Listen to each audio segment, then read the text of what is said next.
Aujourd'hui, donc, mes frères et sœurs, nous allons parler de la dernière sortie de Ousmane Gawal Diallo, qui est le porte-parole du gouvernement de transition, en parlant de la situation économique. Je ne vais pas aller sur les volets politiques de son intervention, je vais m'atteler exclusivement sur le volet économique de son intervention, notamment lié à cette crise de liquidité que nous vivons aujourd'hui en Guinée depuis bientôt plus de 2 mois. Nous allons aussi parler du 5 septembre qui doit être célébré demain par la junte au pouvoir et les promesses non tenues par ceux-là qui veulent confisquer notre avenir, qui veulent continuer à maintenir le peuple de Guinée dans cette domination hors du commun, dans cette nouvelle dictature qui appartient à l'époque révolue. Les engagements solennels, les déclarations officielles, les promesses qu'ils ont faites consciencieusement au peuple de Guinée et qui n'ont jamais été honorées. Nous allons vous les rappeler à l'occasion donc de la célébration des 4 ans de la prise du pouvoir par le CNRD. Mais au-delà, nous allons aussi, si le temps nous le permet, porter notre regard sur la conférence récente de l'ancien Premier ministre qui avait été débarqué, qui avait été d'une certaine manière humilié parce que son gouvernement a été dissous sans qu'il ne soit prévenu. Au lendemain de son séjour à Dubaï, où il avait été pour, dit-on, lever des fonds pour financer le programme de développement qu'il avait conçu à l'époque, qu'ils ont appelé le PRI, le programme de référence intérimaire, où ils ont annoncé au peuple de Guinée que des partenaires étrangers sont prêts à mettre 7 milliards de dollars américains pour accompagner le gouvernement de transition dans le cadre justement de la mise en œuvre de son programme de développement PRI. Et sans qu'aucun dollar n'atterrisse en Guinée, il s'est fait débarquer. Mais voilà, celui-là que nous avions peut-être cru qu'il allait trouver les bons moyens, le bon discours, le bon timing, la bonne opportunité pour se racheter devant le peuple de Guinée, a manqué l'occasion, très malheureusement, et revient, n'est-ce pas, dans le même manteau de cette gouvernance de fourberie pour apporter son soutien officiel, n'est-ce pas, à la mascarade qui est en train de se passer sur le terrain. Nous lui concédons ce droit, c'est son devoir, c'est son droit plutôt. Il est libre de choisir le camp qu'il veut, et donc le camp auquel il appartient. Il est libre de voter oui ou non, tout cela. Mais nous avons pour devoir de rappeler aux populations la responsabilité de chaque acteur public qui a eu une portion de pouvoir à un moment donné dans l'histoire de notre pays et qui n'ont pas agi convenablement dans l'intérêt supérieur de la nation et qui viennent encore devant le peuple de Guinée pour tenter de nous amadouer, de nous tromper, de nous induire en erreur, de tenir des discours politiques qui ne cadrent pas avec la réalité, avec la vérité, et donc qui ne s'inspirent pas ou qui ne reflètent pas l'intérêt supérieur de la nation. Nous allons les déconstruire. Au-delà, nous allons nous exprimer, si le temps nous le permet également, sur la dernière sortie du ministre des Affaires étrangères, par accident, je vais le dire comme ça.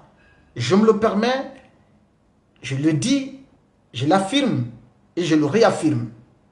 C'est un ministre des Affaires étrangères par accident, M. Maurice Sanda Kouyaté, qui n'a pas hésité de dire devant la Commission de l'Union européenne qu'ils sont contents du rapatriement des Guinéens en situation irrégulière dans les pays européens.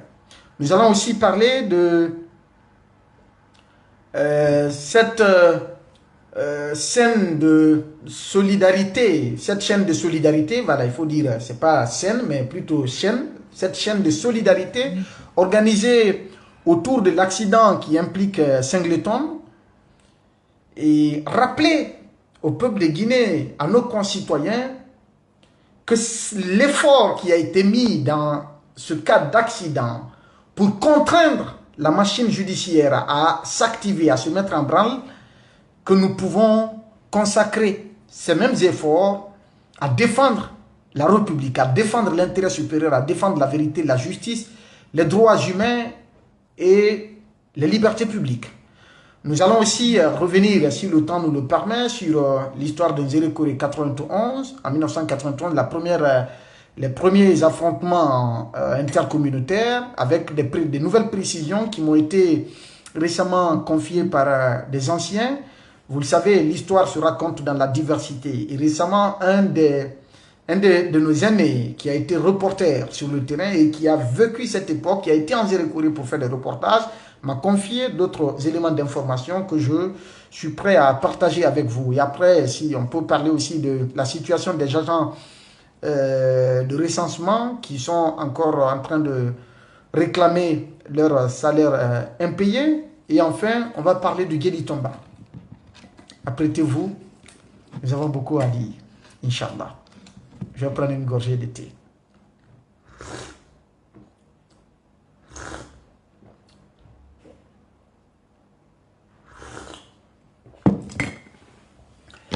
Merci donc à toutes et à tous. Je pense que nous n'allons pas mettre toutes ces informations dans un seul live. Nous allons les décanter. Nous allons les décanter par épisode. Après avoir passé 1 heure, 1 heure ou 1h30, on peut couper. Et je vais au fur et à mesure lire également vos différents commentaires si tout va bien. Venons-en donc à la déclaration du ministre Ousmane Gawal. De façon pragmatique pour que vous compreniez, concernant la crise de liquidité qu'il y a en Guinée, le ministre Ousmane Gawal, dans sa dernière sortie, a déclaré que ce n'est pas vrai, que ce n'est pas une vraie crise, que cette crise n'est pas une vraie crise, que c'est juste un petit manque de billets. Un petit manque de billets. Ce qui est totalement faux. Vous le savez très bien. La Guinée a 67 ans. Bientôt, on aura 67 ans d'indépendance. Jamais vous et moi, personne n'a entendu parler que le Guinéen a été incapable de trouver de l'argent pour faire face à ses obligations ou à ses besoins quotidiens dans les banques. Personne de vous n'avait entendu parler par le passé que la Banque centrale de la République de Guinée, depuis la création de la monnaie guinéenne, a été incapable d'approvisionner les banques primaires ou plutôt approvisionner le marché, n'est-ce pas, de la circulation fiduciaire pour permettre aux populations de procéder à leurs différentes transactions. C'est une première dans l'histoire qui intervient après 67 ans d'indépendance. Et voilà un ministre qui se lève pour dire que ça, ce n'est pas une vraie crise, que c'est juste un petit manque de billets. Combien de citoyens, combien d'entre vous ont eu besoin de faire des retraits Orange Money, Mobile Money ou avec d'autres plateformes de transactions électroniques, n'ont pas eu la possibilité de faire ces transactions? Combien d'entre vous se sont rendus dans les banques primaires de Conakry à l'intérieur du pays et qui n'ont pas eu la possibilité d'entrer en possession de leur argent? Aujourd'hui, il y a un monsieur qui m'a envoyé une preuve. Il avait un chèque de 10 millions. Un chèque de 10 millions, il se rend à la banque pour retirer et la banque lui dit ouvertement qu'ils ne peuvent trouver que 3 millions pour lui. Et ils ont fait des papiers. Il récupère ces 3 millions. Demain, il repartira encore à la banque pour tenter d'avoir encore quelque chose. Et progressivement, jusqu'à ce qu'il puisse encaisser tous les 10 millions dont il a besoin.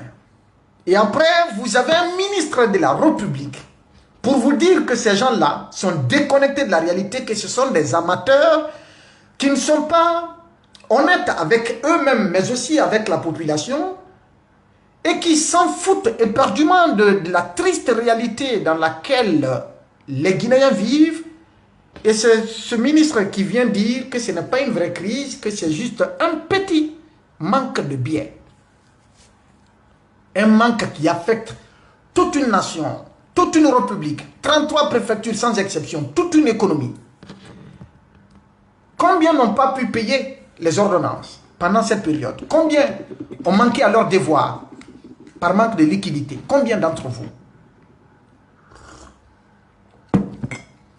La réalité, c'est quoi? Quand les banques limitent les retraits à dire que vous ne pouvez pas accéder à cela, vous venez pour 10 millions, on vous dit non, on ne peut que vous donner 3 millions. C'est quoi cette réalité? Que les citoyens font la queue devant les banques pour récupérer leur propre argent. Et que l'État doit imposer des conteneurs, ou en tout cas importer des conteneurs d'argent, de biens, qu'on dise que ce n'est pas une crise. Une situation qui oblige la Banque centrale d'importer des conteneurs d'argent. À hauteur de combien de milliards? Selon les déclarations du gouverneur de la BCRG, si nous suivons ses propres déclarations, cette première livraison devrait nous donner 1400 milliards de francs guinéens. Donc, une réception échelonnée au finish qui va nous donner 2700 milliards injectés dans l'économie nationale. Et vous n'êtes pas sans savoir que le franc guinéen n'est pas consommé ailleurs. L'argent qui a disparu dans la circulation, donc la masse monétaire qui a complètement disparu dans le système fiduciaire, cet argent n'est pas exporté, ça existe en Guinée. Figurez-vous, ou imaginez un seul instant qu'on vienne ajouter 2700 milliards là-dessus. Dans quelle situation l'économie guinéenne va se retrouver? Dans quelle situation notre pays va se retrouver? Qu'un ministre dise alors que ce n'est pas une crise. Ce n'est pas un mensonge. C'est un mensonge d'État, il faut le dire comme ça. Je ne passerai pas du dos de la cuillère pour dire que c'est une contre-vérité. C'est un mensonge grossier, il faut le dire. Et ce même ministre nous dit que les gens ont peur à cause de la digitalisation et des contrôles fiscaux, que c'est à cause de ça que les gens ont peur d'envoyer leur argent à la banque. Ça aussi, c'est un mensonge. Je vous pose la question. Combien de services ont été digitalisés en 2025 par le gouvernement de transition? Que le ministre Ousmane Gawal nous le dise. Combien de services publics ont été ou ont connu la digitalisation en 2025? Pour qu'ils disent que les gens ont peur de la digitalisation, que c'est à cause de cela, et du contrôle et des contrôles fiscaux, que c'est à cause de cela que les gens refusent d'aller déposer leur argent à la banque. C'est faux, c'est archi faux. L'économie guinéenne est dominée par le secteur informel. Madina a plus de ressources que le gouvernement de transition. Le marché Madina a plus d'argent que le gouvernement de transition. C'est l'informel, le secteur informel qui domine l'économie guinéenne.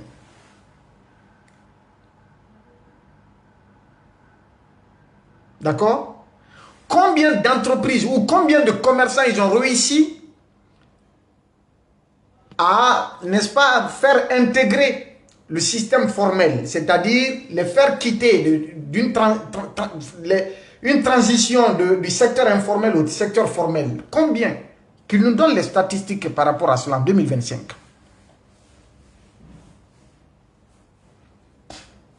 Combien de Guinéens sont allés à la banque plutôt pour fermer leur compte, c'est-à-dire pour retirer tout leur argent à la banque et clôturer leur compte à la banque? Combien de Guinéens ont fait cela en 2025? Qu'ils nous donnent les chiffres. Ils racontent des mensonges. Des gros mensonges. La réalité, c'est quoi? La réticence, la vraie réticence pour la population de ne pas déposer leur argent à la banque, Et lui-même, il répond en partie. On va arriver à ce volet-là. La Banque centrale dit que 94% de l'argent liquide qui sont sortis de la Banque centrale ne sont pas revenus. 94%. L'argent est allé où? Ce n'est pas en Sierra Leone, ce n'est pas au Libéria, ce n'est pas en Côte d'Ivoire, ce n'est pas au Sénégal, ce n'est pas en Guinée-Bissau, ni encore au Mali.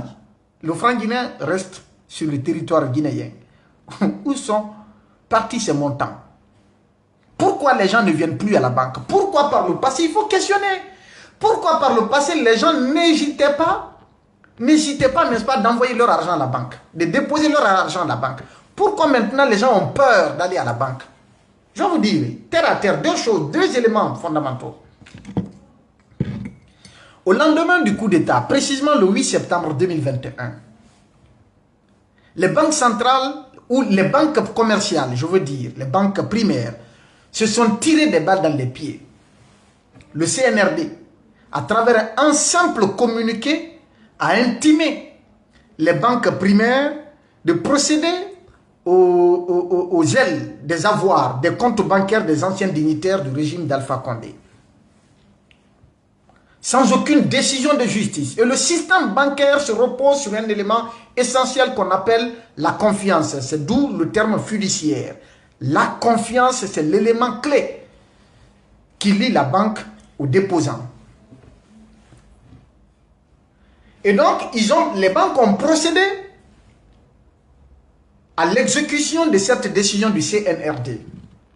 Partagez le live et faites en sorte que ce soit sécurisé pour ne pas qu'on nous signale. Ils ont bloqué les comptes des anciens dignitaires.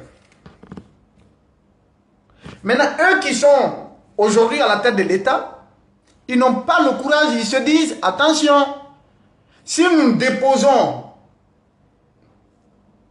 notre argent à la banque, ce que les ministres, les anciens directeurs du gouvernement d'Alpha Condé ont subi, on risque d'avoir la même chose en cas de changement de situation. Donc, il ne faut pas déposer son argent à la banque. Au-delà de vous à moi, depuis 2021 jusqu'où je vous parle, qui d'entre vous sait exactement combien le CNRD a trouvé dans les comptes de ceux-là qui ont les comptes bloqués? Quelle est la situation? Qui sait? Quel rapport a été dressé sur la situation des comptes bancaires qui présentent des physionomies douteuses, qui présentent des situations compromettantes, des comptes qui hébergent des montants colossaux et dont il faut exiger la justification par les ayants droit. Combien de comptes? Quelle est la situation que le CNRD a dressée? Aucune. Rien n'a été fait.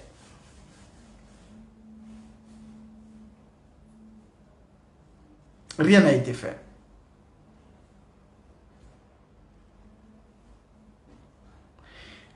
Il y a également que les gens ont peur d'envoyer leur argent à la banque, alors que moins d'un adulte sur 3, selon les statistiques, dispose d'un compte bancaire. Pourquoi les gens n'envoient pas leur argent? Moins d'un adulte sur 3 dispose d'un compte bancaire. Les Guinéens, la grande majorité de la population, gardent leur argent à la maison, chez eux. Les grands déposants, les milliardaires, les opérateurs économiques qui amenaient leur argent à la banque, n'envoient plus. Je disais la première cause parce que les comptes ont été gelés. Eux qui sont au pouvoir aujourd'hui, ils n'envoient pas, ils n'amènent pas leur argent à la banque. Et Ousmane Gawa lui-même, il a dit qu'il ne peut pas mettre lui-même sur son compte que ce que l'État lui paye officiellement.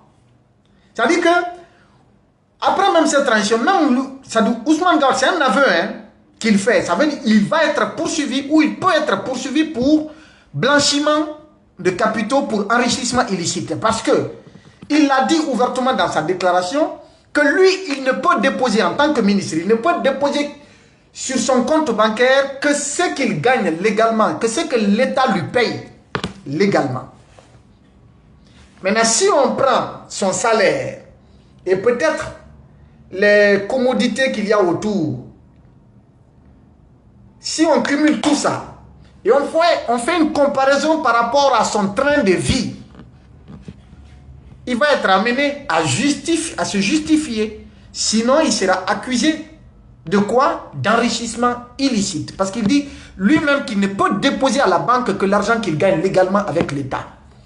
Et il a un train de vie qui... Pas que lui, tous les gouvernants aujourd'hui ont des trains de vie qui ne reflètent pas réellement leur situation économique, leur traitement salarial vis-à-vis de l'État. Tout le monde sait cela. On est d'accord? Le premier aspect. Le second aspect, c'est quoi? En 2022, je l'ai dit, d'aucuns diront, moi je ne suis pas un diplômé en économie, non. Mais je suis spécialisé sur les questions économiques. Depuis 2015, au groupe Adafo Média, tous les sujets économiques,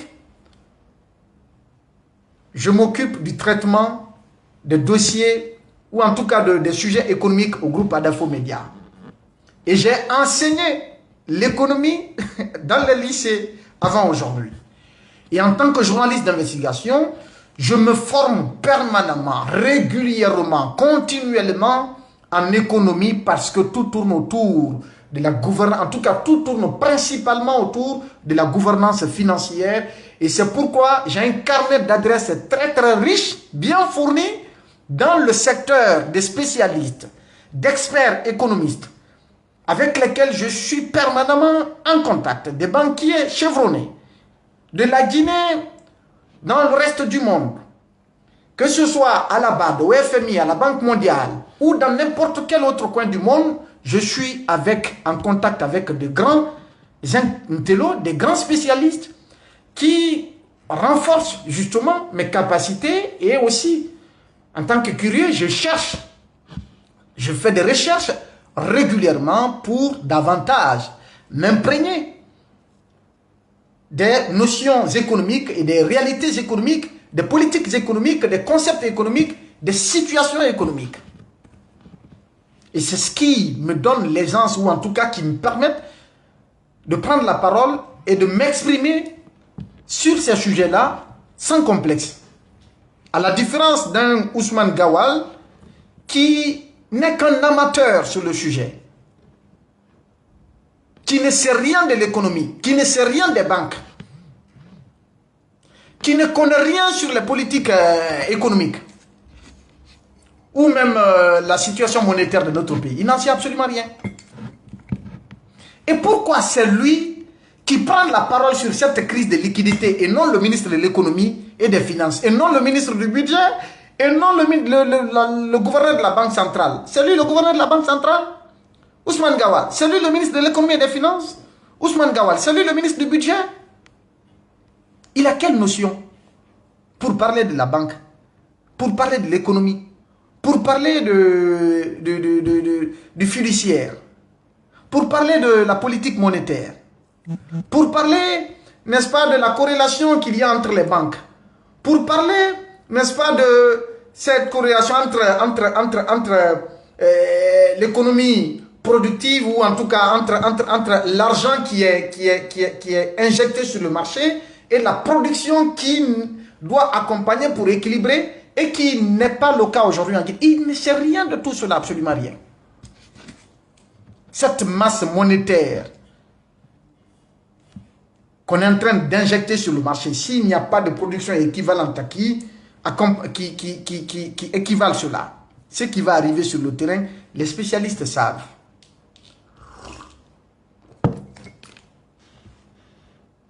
La deuxième raison, c'est quoi? Les banques primaires disposaient de leurs réserves. La garantie vis-à-vis de leurs clients était détenue à la Banque centrale. C'est-à-dire, en cas de faillite, ces banques disposent des réserves, des backups, d'une garantie auprès de la Banque centrale pour permettre à ces banques primaires d'honorer leur engagement vis-à-vis des déposants. La Banque centrale, avec des amateurs qui sont à la tête de l'État, ont estimé qu'ils pouvaient puiser, n'est-ce pas, ces réserves-là pour tarir complètement le fond du puits, les caveaux de la Banque centrale sont à sec, c'est-à-dire prendre toutes les ressources qu'il y a là-dedans, injecter cela dans la circulation et que cela pouvait leur permettre que cela allait revenir encore comme si de rien n'était. Sans aucune planification réelle, sans aucun mécanisme adapté, sans aucune réflexion poussée, sans aucune étude préalable. Ils prennent ces garanties-là, ces 5 000 milliards-là. Quels sont les projets qui ont été financés à travers les 5 000 milliards des banques primaires? On ne sait pas. Eh bien, j'ai fait un post à l'époque, vous l'avez vu sur ma page Facebook. J'ai dit, attention, j'ai fait une tribune. J'ai dit, si les déposants venaient à retirer leur argent à la banque parce qu'il y a une crise de confiance qui va naître, ou que les gens refusent désormais d'envoyer leur argent à la banque parce que la garantie dont disposaient ces banques-là, cette garantie n'existe plus. Et c'est un gouvernement de transition. La Guinée va être confrontée à une crise. Et c'est cette crise, moi je l'ai annoncé en 2022 et en 2023. C'est cette crise qui s'est présentée en 2025. Je l'ai dit.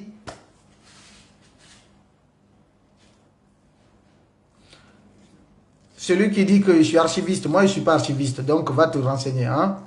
Merci.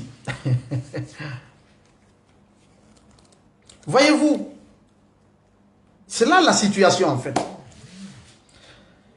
Et même ceux qui ne sont pas allés à l'école, on n'a pas besoin d'un doctorat en économie pour faire le lien entre ce qui existe et ce qui se dit. Ce que Ousmane Gawal raconte et ce que la réalité guinéenne, la triste réalité guinéenne montre à la population. Ou ce dans quoi les populations vivent aujourd'hui. Comme on l'a dit, les 5 000 milliards ont été empruntés dans les réserves obligatoires des banques commerciales. Conséquence, les banques ont perdu donc leur coussin, leur couverture de sécurité et n'ont plus pu servir correctement leurs clients. Voilà. C'est ce qui explique. Et Ousmane Gawal va plus loin. Il nous dit que si les gens gardent de l'argent chez eux, c'est signe de vitalité économique. La hawla wa la quwwata illa billah. Quel mensonge. Que si les gens gardent leur argent à la maison, que cette crise de liquidité qu'il y a, que c'est un signe que l'économie guinéenne est vitale, est fonctionnelle, et fonctionne normalement. Que c'est un dynamisme économique qu'il y a dans le pays. Mais où sont les économistes? Répondez à ce gros mensonge-là. Cousu, sans tête ni queue, qui n'a aucun fondement réel, si ce n'est du verbiage, si ce n'est des affabulations, des affirmations infondées, qui ne tiennent à rien de vrai, ni économiquement, ni réellement, à rien. C'est du faux.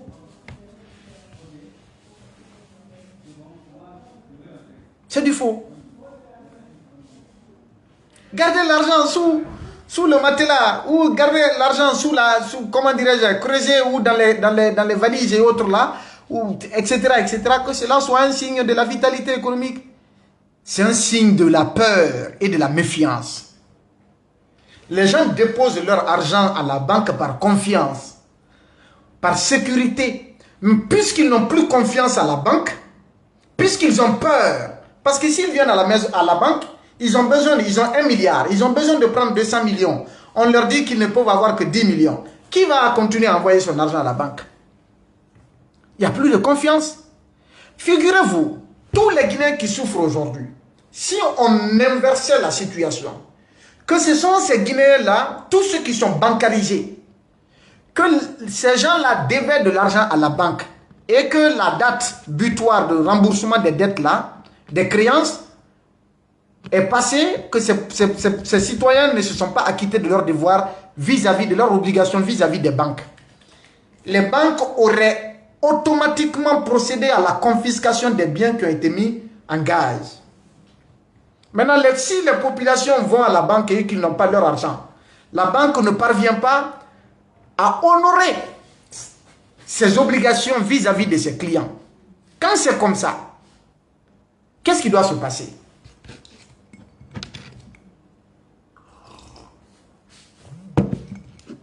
Qu'est-ce qui doit se passer?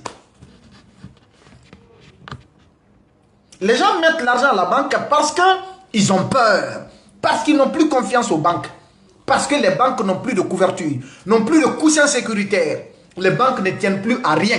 Là où la banque centrale s'appauvrit, qu'elle n'a pas d'argent pour financer les banques primaires, qui est fou pour envoyer son argent dans une banque primaire?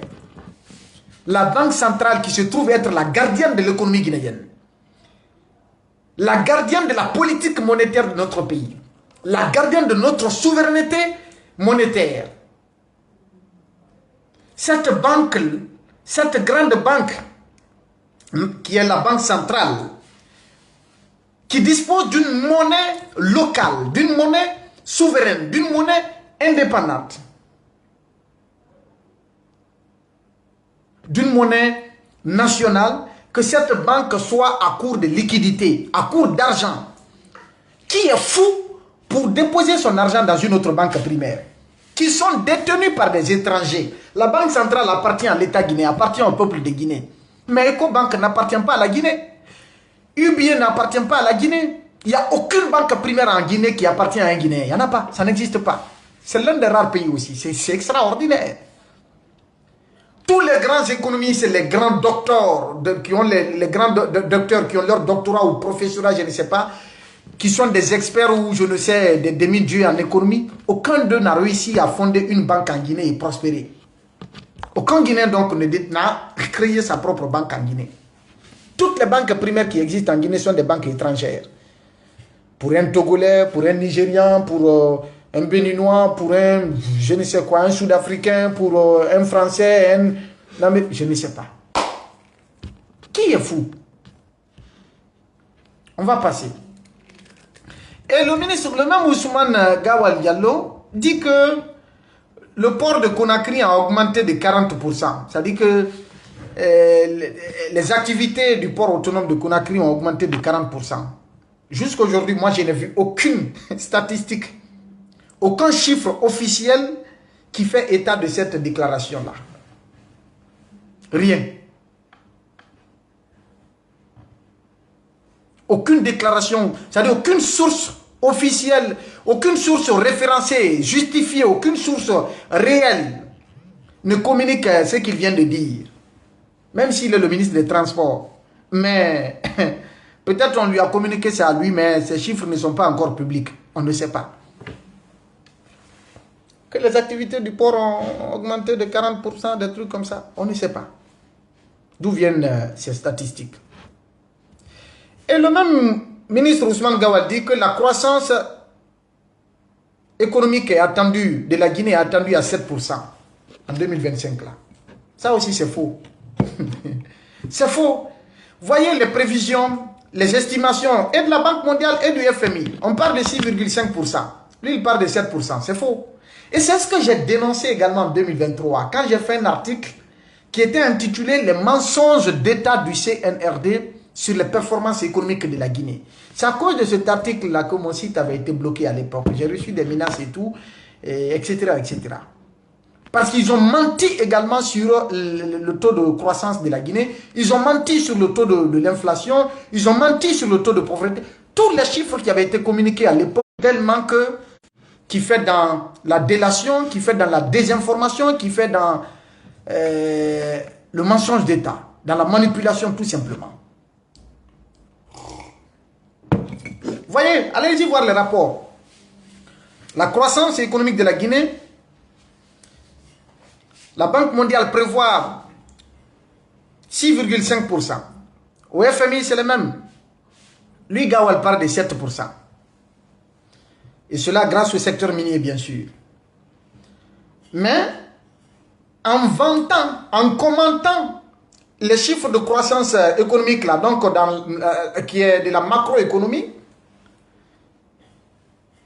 dont il ne sait absolument pas, il oublie que plus de la moitié des Guinéens vivent dans la pauvreté. Plus de la moitié des Guinéens, plus de 52% des Guinéens vivent dans la pauvreté.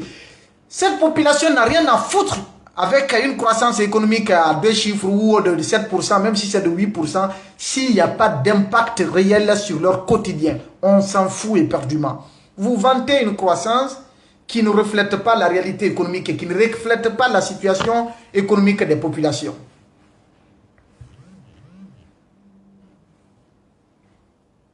Une croissance qui ne promet pas le bien-être partagé.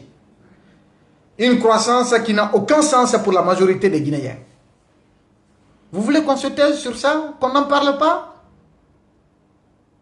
Vous voulez qu'on se taise sur ça? Malgré le Covid-19, l'économie guinéenne était restée résiliente. Ce qui est arrivé au gouvernement d'Alpha Condé, Covid, ils ont pris les factures d'électricité pendant 3 mois, factures d'eau pendant 3 mois, transport urbain à Conakry pendant 3 mois. Je ne le souhaite pas, mais si ces crises sanitaires ou ces difficultés arrivaient à la Guinée en cette période de transition, c'était foutu pour notre pays. Il n'y a aucune crise, la Guinée manque d'argent. Figurez-vous s'il y avait une crise.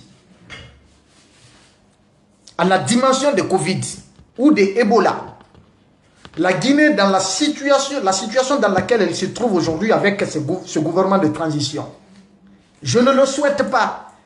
Mais figurez-vous si on était tombé dans une situation de crise que le régime précédent d'Alpha Condé avait connu, notamment à travers Ebola, notamment à travers Covid-19. Si on avait connu ces difficultés-là sous le CNRD, on serait mort. De misère, de précarité extrême. Et ils sont en train de raconter des contre-vérités. Des mensonges grossiers qui ne tiennent à rien. Même la population qui n'est pas allée à l'école sait faire la différence. Quelqu'un qui a faim, un père de famille par exemple qui dit à ses enfants qu'il a suffisamment de stock alimentaire, pendant que les enfants voient que le matin ils n'ont pas déjeuné, à midi ils n'ont pas mangé. C'est l'attitude de Ousmane Gawal en fait. Mentir à ses enfants, donc un gouvernement qui ment à sa population, qu'ils ont suffisamment de ressources, alors que cette population manque tout. Peine à se nourrir 3 fois par jour. Cette population peine à entrer en possession de son propre argent qu'il a cherché, c'est-à-dire ces citoyens qu'ils ont cherché à la sueur de leur front. Pendant qu'eux, ils sont dans la vie ostentatoire. Ils baignent dans la richesse publique. Ils sont en train de briller comme le soleil de 14 heures dans l'argent public. De façon éhontée. Sans gêne, sans scrupule. Sans morale. Sans foi. On ne pense pas aux citoyens lambda. Les malhonnêtes qui sont là maintenant, qui gravitent autour pour chanter leurs louanges, pour récolter des miettes ça et là, eh bien, ils sont en train d'applaudir. On est un peuple malheureux. Il faut une prise de conscience. Le véritable problème de la Guinée, c'est cette crise de moralité. Les cerveaux sont abîmés par la cupidité, par la recherche du gain facile. Parce que l'exemple a disparu dans notre pays. Un père de famille qui dit à ses enfants de dire la vérité, il voit que son papa est en train de mentir. Qu'est-ce qu'il fera? Un père de famille qui dit à son enfant de chercher dignement sa vie, il voit que son père est en train de voler. C'est cette contradiction qu'il y a en Guinée aujourd'hui. C'est très malheureux. C'est très malheureux en fait. Ceux qui nous gouvernent sont en train de nous mentir. Qu'est-ce que la population va faire? Ceux qui doivent incarner l'exemple au sommet de l'État, ceux qui doivent inspirer la nation, qui doivent éduquer la population, qui doivent, n'est-ce pas, valoriser tout ce qui est éthique, déontologie, qui doivent, n'est-ce pas, donner un sens aux valeurs morales. Ce sont eux-là même qui incarnent la fourberie, la fausseté, le mensonge et l'indignité. Et quand c'est comme cela, que fera la population? Que feront ces citoyens lambda? Qu'est-ce qu'ils feront? Et plus loin, le même Ousmane Gawal dit que la crise sera réglée en 3 semaines, maximum, un truc comme ça. Dans 3 semaines. C'est lui le gouverneur de la Banque centrale? C'est lui le ministre du plan? C'est lui le ministre de l'économie? C'est lui le ministre du budget? J'ai même honte à sa place.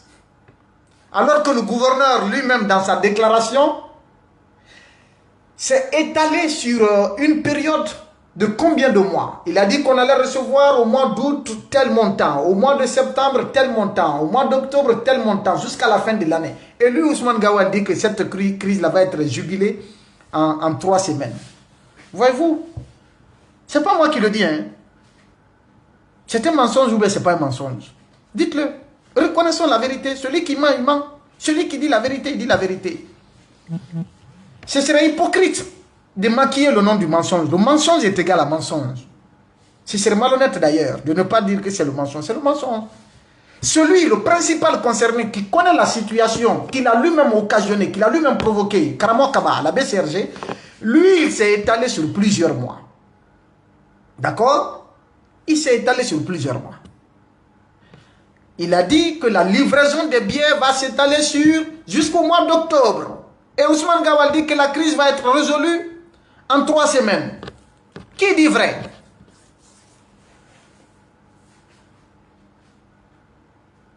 Rien ne peut changer dans la donne si la confiance n'est pas rétablie. Rien. Si la confiance n'est pas restaurée entre la population et les banques, et entre ces banques primaires et la BCRG, il faut que cette confiance-là soit rétablie. Et l'argent qu'ils sont en train de décaisser, ça ne va pas ailleurs. Ils sont en train de dépenser, ils sont en train de faire dans la dilapidation des fonds publics. Ils distribuent gratuitement ces montants-là à des fainéants, à des voyous, à des propagandistes politiques. Ces gens-là, ils vont pas... Comme Ousmane Gawal lui-même, il a dit qu'il n'a pas le courage, il n'aura pas le kilo lui-même de déposer de l'argent à la banque qu'il ne peut pas justifier. Qui est fou? Ceux-là qui sont les manipulateurs, les manipulés plutôt, les malhonnêtes, les propagandistes qui sont en train de créer les mouvements de soutien, qui sont en train de faire dans les fêtes de Madame de Pompadour à Conakry, à l'intérieur du pays. Ce sont eux qui sont fous pour envoyer, pour déposer leur argent à la banque, qui ne peut pas justifier un mouvement de soutien qui bénéficie de 500 millions ou un soutien, les gens qui se font appeler communicants, des voyous qui se font appeler communicants, des jeunes qui ont épousé la médiocrité, qui ont épousé la fainéantise, qui ont épousé je ne sais quoi d'autre encore, toutes les valeurs d'immoralité pour gagner leur vie indignement.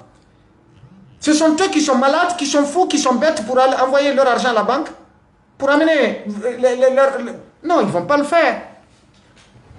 Quand on leur donne, ils gardent à la maison. Ils gardent à la maison. Parce qu'ils ne peuvent pas justifier. Le travail d'un président, ce n'est pas partager de l'argent. Ce n'est pas partager des véhicules ou encore des maisons. Non, c'est de créer la richesse dans un pays. Ousmane Gawal, dis-moi, comment on fait pour créer la richesse? Qu'est-ce qu'on appelle création de richesse dans un pays? Un exemple de création de richesse. Il faut expliquer au peuple si tu en sais. Ce n'est pas de donner de l'argent. Le président ne peut pas donner de l'argent. Il n'a pas d'argent pour donner à tout le monde. Il enlève ça où? Non, on crée la richesse. On crée la richesse. Quand vous créez la richesse, ça va permettre à tout le monde de gagner.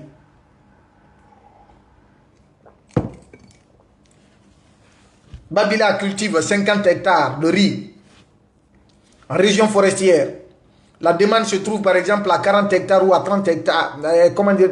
On dit la production de 50 hectares, supposons que ça donne 500 tonnes.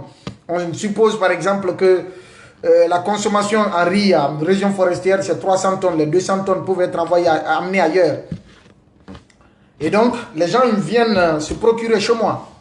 Ils viennent prendre à des coûts, à des prix abordables.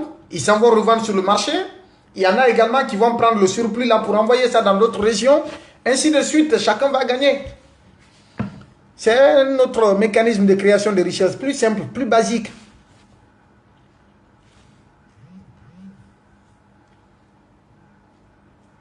On va voir. Ceux qui applaudissent, ceux dans quoi on est, la situation dans laquelle nous sommes, le mur, la direction dans laquelle nous sommes en train de partir, on verra bien s'il aura d'issue ou pas. On verra. en tout cas tous ceux qui sont dotés de vision, d'intelligence, de discernement, savent que la Guinée est sur une pente très glissante. On va tout droit dans le mur. Et le même Ousmane Gawal, dans les mêmes déclarations, dit que les sociétés minières payent en liquidité et injectent de l'argent. Et vous qui êtes à Bokeh là-bas, la CBG paye en liquidité? Faux. Et comment on appelle SMB paye en liquidité? Faux. Ce qu'ils payent en liquidité, ça c'est des montants, ils envoient dans les communautés et ainsi de suite, c'est insignifiant. Mais les travailleurs sont bancarisés. La plupart des sociétés minières, leurs travailleurs sont bancarisés. Que les sociétés minières payent en liquidité. Combien de tonnes d'argent alors? Eux, ils transportent ces montants tous les jours pour aller en région forestière, il n'y a pas de problème. Mais c'est 21 milliards qu'on a braqué entre Kindia et Mamou récemment. Parce que si ça se paye, Simandou, que tout se paye en liquidité, tout. Si c'est le cas, comme Gawal le dit, Allahu Akbar. Non, c'est pas possible. Donc, pour terminer donc avec ce sujet, il faut dire que cette crise de liquidité n'est pas due à la crise, à la culture du cash. C'est-à-dire, on est habitué au cash, que c'est ce qui fait qu'il y a la crise. C'est faux, c'est archi faux. On est dans ça depuis des années. On n'a jamais connu de crise. Jamais. Jamais. Et que cela s'explique par la vitalité économique, et ça aussi c'est faux. C'est le contraire d'ailleurs. C'est plutôt le résultat d'une décision arbitraire, irréfléchie. D'abord, le gel des comptes, comme je l'ai dit, sans aucune décision de justice, qui a affecté la confiance entre les déposants et les banques.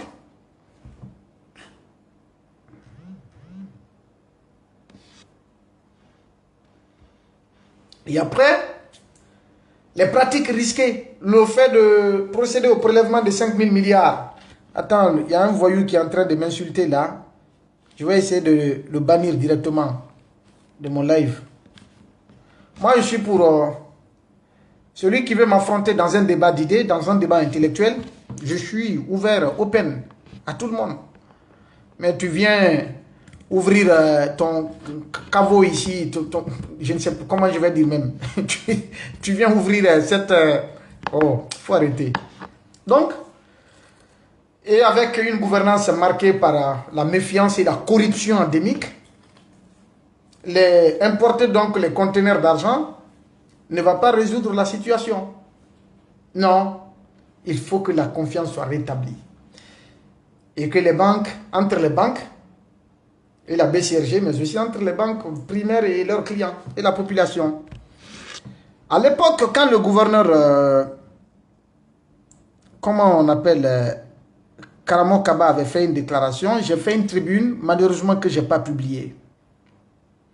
J'ai fait des sorties, j'ai multiplié. Finalement, j'ai voulu mettre du temps avant de publier cette tribune-là. Pour parler aussi des conséquences, justement, de cette masse monétaire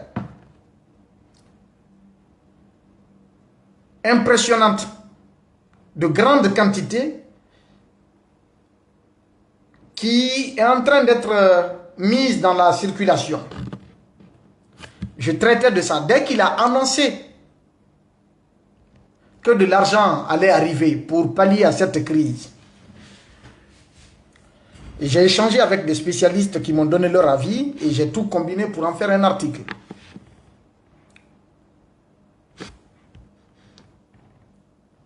D'abord, 70% des transactions en Guinée, plus de 70% des transactions, des échanges en Guinée relèvent du secteur informel.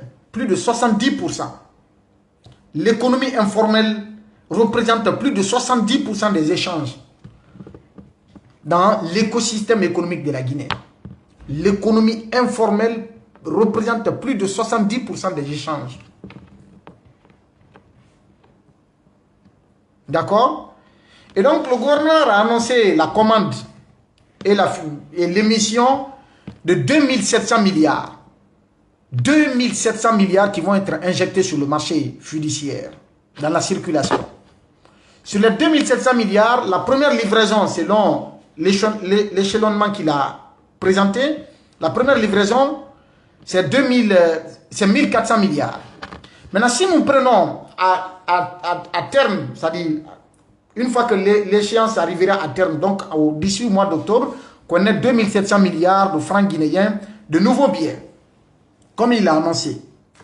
Quel va être l'impact sur la masse monétaire globale de notre pays? De l'avis de plusieurs spécialistes, donc,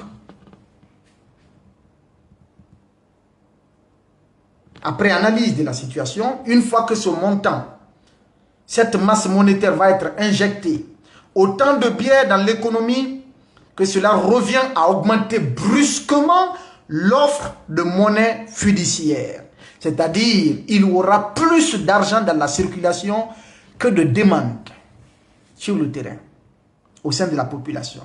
Et si cette masse monétaire excède la capacité de production nationale ou les besoins réels de transaction des populations, cela va créer ce qu'on appelle l'inflation et ce serait inévitable. C'est une leçon élémentaire, n'est-ce pas? Élémentaire en politique monétaire. Enseignez ça au ministre Gawal. Parce que plus de monnaie sans plus de biens est égal hausse des prix. S'il y a plus de monnaie sans plus de biens, sans plus de production, ça donne les conséquences, c'est l'augmentation de prix. Et vous vous souvenez, la crise qui a fait partir Omar al-Béchir du Soudan. Vous vous souvenez? C'était un problème de pain qui était dû, qui s'expliquait par la situation, par le niveau de l'inflation dans le pays, galopante. Et les spécialistes également, il y a des spécialistes qui s'accordent donc que, en fait, j'ai posé une autre question. J'ai dit, pourquoi une telle commande en dehors d'un cadre budgétaire clair? À la réponse donc à cette question, il m'a été communiqué qu'avec un budget 2025, le budget 2025, donc non publié ou non débattu publiquement, cette injection équivaut à près de 8% des dépenses annuelles de l'État. C'est-à-dire 2700 milliards équivaut à près de 8% des dépenses annuelles de l'État. Or, la création monétaire massive, sans ancrage budgétaire ni politique de ciblage monétaire clair, nourrit ce qu'on appelle l'arbitraire et affaiblit la crédibilité de l'institution émettrice qui est la Banque centrale et peut déclencher une spirale de perte de valeur de la monnaie guinéenne. Conséquence, inflation. Encore. La troisième question que j'ai posée à l'époque, j'ai dit quelle garantie de contrôle et de traçabilité il y a aujourd'hui qui puisse se permettre vraiment de rassurer la population après l'émission de ces banques-là. Et on m'a répondu qu'une émission de billets à cette échelle exige une transparence totale. Quelle est la part destinée aux banques commerciales? Cela doit être défini. Quelle est la part qui revient à l'État? Cela doit être défini. Quelle est la part qui revient au salaire? Cela doit être défini. Quelle est la part qui revient aux opérations politiques? Cela doit être défini. Mais sans traçabilité, la monnaie devient non seulement un outil économique, mais un instrument de pouvoir manipulable à volonté par le régime en place. Et finalement, les conséquences seront ce que vous savez tous. Et l'autre question, une politique monétaire sans boussole, ça présage quoi?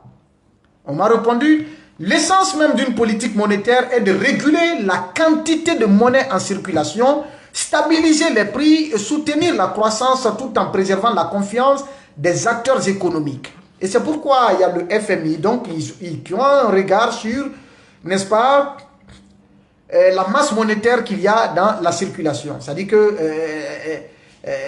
la masse monétaire qui est dans le système pour que cela soit maîtrisé. Le système fiduciaire pour que ce soit maîtrisé. Maîtrisé pour ne pas qu'il y ait plus de masse dans la circulation que de demandes équivalentes ou de production équivalente, des biens équivalents. D'accord? Et donc, on dit pour cela, la Banque centrale, digne de ce nom, agit sur plusieurs leviers. Le taux directeur, les réserves obligatoires qui sont déjà détruites, le marché interbancaire, ça aussi, le marché interbancaire, ça c'est de la liquidité aussi qui passe, les facilités de refinancement, mais en Guinée, qu'est-ce qu'on constate? Est-ce que c'est cette réalité-là? Le marché interbancaire reste figé, faute de confiance entre les banques, mais au-delà également, la transparence sur les agrégats monétaires est quasi inexistante dans le secteur bancaire, en République de Guinée, sous cette transition notamment. Le cadre institutionnel se trouve être politisé aujourd'hui à outrance, au point que la Banque centrale semble s'aligner sur les besoins tactiques de la junte. C'est-à-dire la Banque centrale n'est pas capable de dire non au CNRD. Dès que le CNRD fait une demande, la Banque centrale agit. Or, elle a l'obligation de maintenir les équilibres, d'éviter des basculements, d'éviter des perturbations, d'éviter un dérèglement, d'éviter des décisions hâtives qui pourraient causer des conséquences désastreuses comme l'emprunt de 5 000 milliards. La Banque centrale devrait s'opposer à cela, que cela comporterait des risques. Et ce sont ces risques-là que nous sommes en train de vivre aujourd'hui. Au lieu d'être accrochés aux fondamentaux économiques, ils ont été incapables de tenir tête à la junte. Demandez aux anciens.